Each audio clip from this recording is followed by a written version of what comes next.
નમસ્કાર, આપ જોઈ રહ્યા છો નેશન પ્લસ ન્યૂઝ. હું છું આપની સાથે હેતલ ભગત.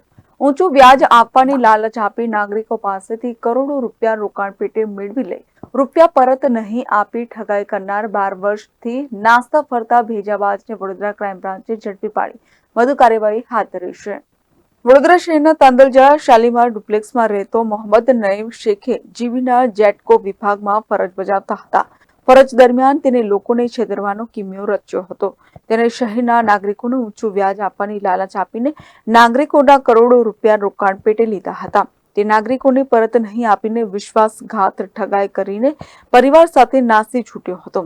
અને આ ભેજાબાજ ઠગ મોહમ્મદ નઈમ શેખ છેલ્લા 12 વર્ષથી પોલીસને ચકમો આપીને નાસ્તો ફરતો હતો. તે શહેરના ન્યૂ અલકાપુરી નારાયણ ગાર્ડન પાસે આવેલ લાશિયલ ફ્લેટમાં હરેશ વર્મા નામ ધારણ કરીને રહેતો હતો. આ અંગેની જાણ વડોદરા શહેર ક્રાઇમ બ્રાન્ચને થતા ક્રાઇમ બ્રાન્ચની ટીમે ભેજાબાજ ઠગના ઘરે પહોંચી જઈને દબોચી લીધો હતો.